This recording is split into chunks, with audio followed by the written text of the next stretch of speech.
অনেকেই হয়তো পাঁচু গোপাল পুজো কথাটা প্রথমবার শুনছো। এই ভিডিওর মাধ্যমে অনেক কিছু গল্প করব তোমাদের সাথে। প্রত্যেক বছর নীলের দিনকে আমাদের বাড়িতে পাঁচু গোপাল পুজো হয়।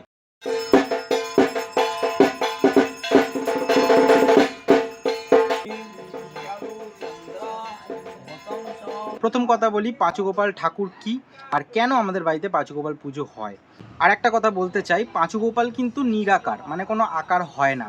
আমার বাবাকে স্বপ্ন দিয়েছিলেন পাঁচু গোপাল, তো যেমন যেমন স্বপ্নের মধ্যে ভেসে উঠেছিল আবছা আবছা মুখটা, সেই হিসাবেই কিন্তু বাবা এই মূর্তিটাকে তৈরি করেছে। আর ভিডিওটা শুরু করছি পুজোর আগের দিনের সকাল থেকে। একটা কারণ আছে বলেই কিন্তু এই ক্লিপগুলো তোমাদের দেখাচ্ছি। যা ঝড় বৃষ্টি হচ্ছিল ভেবেছিলাম আমরা ঠিকঠাকভাবে পুজো করতে পারবো না, আর এরমভাবে তো রং করতেই পারবো না, কারণ পাঁচু গোপাল থাকে ছাঁচতলায় ঘরের বাইরে, ঘরের ভেতরে তো পাঁচু গোপালকে রাখতে পারবো না। আর এতগুলো কাজের পর যদি বৃষ্টি চলে আসে, ঝড় চলে আসে, পুরো কাজটাই নষ্ট হয়ে যাবে। তো ফাইনালি ঠাকুর আমাদের কথা শুনেছে, একদম ওয়েদার ঠিক ছিল। সকাল থেকে রং করে রং কমপ্লিট করে দিয়েছি। মা এখন রাত্রিবেলাতে আলপনা দিয়ে রাখছে। এখন আশা করি ঝড় বৃষ্টি হবে না। আর মার আলপনা দেওয়াটা কেমন হয়েছে অবশ্যই কিন্তু জানাতে ভুলো না। ভাবে গেছো? হ্যাঁ, কাঁচা ফুল দিয়ে সাজানো হবে, তো সেটা কি এই রাত্রিবেলাতেই করে রাখা হবে? যা খুশি করে রাখলেই ভালো আমার মনে হয়। এই জায়গাটা পুরো মাটি দিয়ে করা, এবার মাটির মধ্যে চুন রং করা কতটা যে ঝামেলা সেটা আশা করি তোমরা বুঝতে পারছো। কাঁচা ফুল কিনে নিয়ে আসলাম, যে এখনই ডেকোরেশন করে দিচ্ছি। কারণ হচ্ছে সকালবেলায় সময় জানি না কতটা পাবো, কারণ ঠাকুরমশাই বলেছে 9টা সাড়ে 9টার সময় চলে আসবে। এই যে এরকম করে দেবো, ওদিকে ওরকম করে দেবো। আরো ফুল এনেছি, আরো দুটো গাঁদার মালা আছে। আমাদের এসে গেছে ঠাকুর মশাই দাদা, কিন্তু আমাদের গোছানো হয়নি। এবার মোটামুটি শেষের দিকে। আসো। জেঠু বসে আছে প্রায় আধ ঘন্টা হয়ে গেল, কারণ আমাদের গোছগাছ পুরো কমপ্লিট হয়নি। কারণ দেখো সকালে ঘুম থেকে উঠে গেছি তো আমরা অনেকক্ষণ, কিন্তু এত কাজ মানে নিমিষে সময় চলে যাচ্ছে। আর এই পেছন দিকে যে প্লাস্টিকটা দেখতে পাচ্ছ, এই প্লাস্টিকটা টাঙাতে গিয়ে এত পরিমাণ সময় লাগলো, বড় অনেকটা সময় লাগলো। আমি, দাদু, বাবা তিনজন মিলে হয়রানি হয়ে গেছিলাম। ঠাকুরের জায়গাতে চলে আসি, সমস্ত ফল কেটে রেডি হয়ে গেছে, সমস্ত গোছগাছ কমপ্লিট হয়ে গেছে।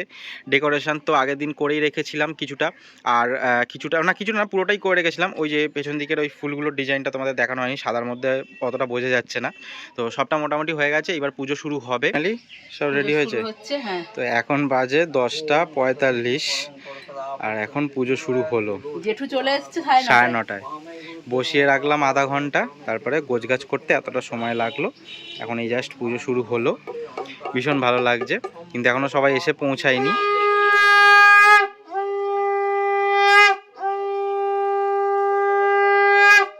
আজকে এত কাজের মধ্যে একদমই ছবি তোলার সময় পাইনি, সেই জন্য ভাবলাম কেমন সাজুগুজু করেছি ধুনুচিটা দেখাতে দেখাতেই তোমাদেরকে দেখিনি। আমাকে কেমন লাগছে অবশ্যই কিন্তু জানিও। এই মুহূর্তটা ভীষণ সুন্দর আমার কাছে, আর প্রথমবার এই নিয়মটা পালন করছি বলে আরও ভালো লাগছে। দেখতে পাচ্ছ আমি ঠাকুরমশাইয়ের পাশে বসে রয়েছি, আর আমার হাতে সাদা মতন কিছু একটা রয়েছে। কি রয়েছে? রয়েছে এর মধ্যে ধুতি, আর ভেতরে রয়েছে একটা ঠাকুরমশাইয়েরই আংটি, যে আংটিটা সোনা আর রূপো দিয়ে তৈরি। আর একটা কি জিনিস রয়েছে। তো এই নিয়মটা কেন পালন করছি তার আগে বলি, এই নিয়মটা প্রথমবার কেন পালন করা হচ্ছে।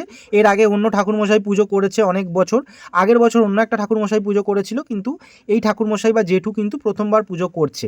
আর এই জেঠুই কিন্তু আমাকে নিয়মটা বলল যে আমি যেহেতু দোধরা পাঁচু গোপালের, সেই জন্য পুজোটা কিন্তু আমাকেই করতে হয়। কিন্তু এটা তো সবার পক্ষে সম্ভব না যে যে যার দোধরা সে পুজোটা করতে পারবে, তো আমি নিশ্চয়ই পুজো করতে পারবো না। সেই জন্য আমি দায়িত্ব দিচ্ছি ঠাকুরমশাইকে পুজোটা করার জন্য। সেই জন্য ঠাকুরমশাইকে একটা আংটি দিচ্ছি সোনার উপর ছুঁয়ে, আর ধুতি দিয়ে, আর একটা জিনিস কি আছে ওটা দিয়ে ঠাকুরমশাইকে আমি বলছি যে তুমি আমার হয়ে পুজোটা করে দাও। তুমি এর আগে পাঁচু গোপাল ঠাকুরের কথা শুনেছো কিনা, বা প্রথমবার শুনলে কিনা আমাকে অবশ্যই জানাতে পারো। অনেকেই কিন্তু আমাদের পাঁচু গোপাল ঠাকুরের কাছে মানত করে যায়, তারা মনে করে যে হ্যাঁ ঠাকুর ভীষণ জাগ্রত, আর তাদের নাকি অনেক কাজও হয়েছে। এই নিয়মটাও প্রথমবার পালন করা হচ্ছে। কী নিয়ম সেটা তো তোমাদের বলবো, তার আগে বলি আমরা এবারে পুজো করে ভীষণ খুশি। এবার নিয়মের কথা বলি, দেখতে পাচ্ছ চক্ষুদান হচ্ছে। আগে ঘিয়ের আগুনের তাপে কিন্তু বেলপাতার মধ্যে কালি তৈরি করা হলো, আর সেই কালি দিয়েই কিন্তু চক্ষুদান করা হচ্ছে, আর বেলপাতার ডাঁটি দিয়েই কিন্তু করা হচ্ছে। এটাই নাকি এই ঠাকুরের নিয়ম। তো এটা এবারে জানতে পারলাম। তার আগে দেখতে পাচ্ছ চন্দনের ফোঁটা দিয়ে কিন্তু একটা টিপ করে দেওয়া হয়েছে, ওটাও এক রকমের নিয়ম। সত্যি বলছি এবারে এত পরিমাণ আমরা খুশি তোমাদের বলে বোঝাতে পারবো না, কারণ মনে হচ্ছে পাঁচু গোপাল যেন মন থেকে এবারে আমাদের পুজোটা নিচ্ছে বা গ্রহণ করছেও বলতে পারো তোমরা। অনেকেই হয়তো পাঁচু গোপাল পুজো কথাটা প্রথমবার শুনছো। যারা আমার ভিডিও অনেক বছর ধরে দেখছো তারা জানো প্রত্যেক বছর নীলের দিনকে আমাদের বাড়িতে পাঁচুগোপাল পুজো হয়। কিন্তু যারা প্রথমবার দেখছো তাদের ভিডিওটা খুবই ইন্টারেস্টিং হতে চলেছে তাদের জন্য। প্রথম কথা বলি, পাঁচুগোপাল ঠাকুর কি আর কেন আমাদের বাড়িতে পাঁচুগোপাল পুজো হয়। পাঁচুগোপাল ঠাকুর কিন্তু ভূতের রাজা বা শিবের আর একটা রূপও বলতে পারো। আর পাঁচুগোপাল আমাদের বাড়িতে নীলের দিনকে কেন পুজো হয়, নীলের উপোস মায়েরা কেন করে, ছেলেদের বা মেয়েদের শুভ মঙ্গল কামনার জন্য করে। আর যেহেতু পাঁচুগোপাল পুজো আমার নাম করে হয় সেই জন্য কিন্তু নীলের দিনকে পাঁচুগোপাল পুজো করা হয়। আর হ্যাঁ, শিবেরও একটা রূপ পাঁচুগোপাল, সেই জন্য সব মিলিয়ে কিন্তু নীলের দিনকেই আমরা বেছে নিয়েছিলাম যে প্রত্যেক বছর নীলের দিনকে আমরা পাঁচুগোপাল পুজো করব। আর কেন হয় পুজোটা, কেন যে শুরু হয়েছিল আমাদের বাড়িতে, ছোট্টবেলাতে আমার প্রচণ্ড শরীর খারাপ করেছিল। মানে আমি যে বাঁচবো এটাও একদম মানে ঠিক ছিল না, যে আমি বাঁচতেও পারি নাও বাঁচতে পারি। আমার টয়লেট বা বাথরুম আটকে গেছিলো, হচ্ছিল না একদিনের কাছাকাছি।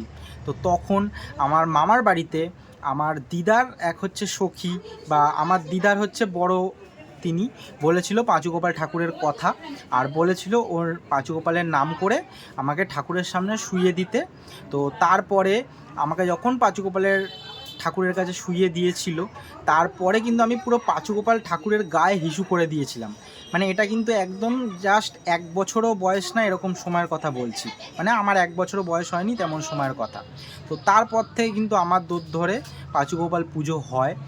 আর আমাকে নিয়ে গেছিলো পাঁচুগোপালের মন্দিরে, যেটা ফুলিয়াতে আছে, অনেক বড় মন্দির।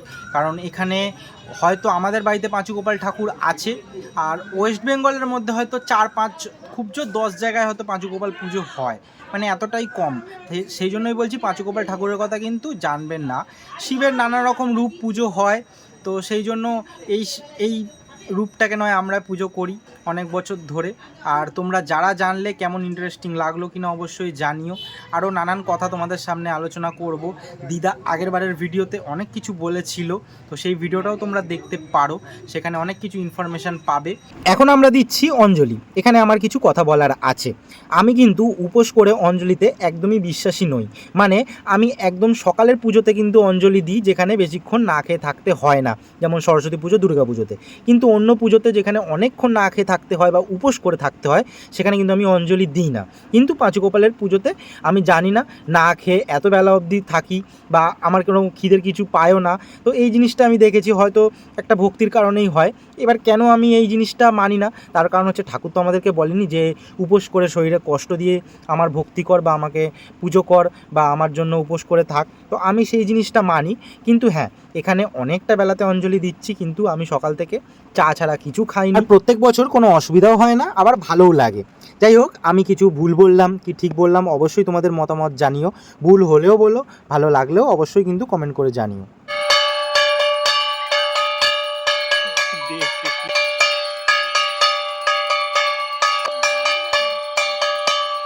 আমাদের পুজো প্রায় শেষের দিকে, শুধু হোমটা হলেই হয়ে যাবে। যেই বেলকাঠগুলো কিনতে পাওয়া যায় ওগুলো আদৌ কি বেলকাঠ, এগুলো নিয়ে আমাদের সন্দেহ আছে। সেই জন্য একজনের বাড়ি থেকে কিন্তু বেলকাঠ নিয়ে আমরা চলে এসেছি। হ্যাঁ, দেখতে বাজে লাগলেও আসল বেলকাঠ দিয়ে তো হোমটা হবে। আর তার মধ্যে এত ঝড় বৃষ্টি হচ্ছিল, সেই জন্য সরু সরু কাঠও দেখে নিয়ে এসেছি, যাতে ধরতেও সুবিধা হয়, হোমটা ভালো হয়।